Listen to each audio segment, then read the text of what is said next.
Want to get your paycheck up to 2 days early? Here's how to activate early payday in the Dave app.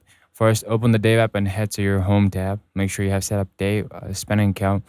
Early access only works if your direct deposit goes into this account.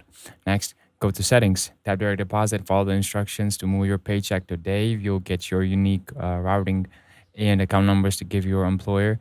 Uh, Also, once your paycheck is successfully routed to your Dave spending account, early payday activates automatically.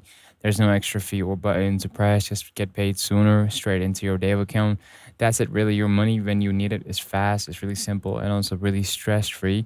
If this helped, hit like and drop your questions in the comments and subscribe for more bite-sized finance tips.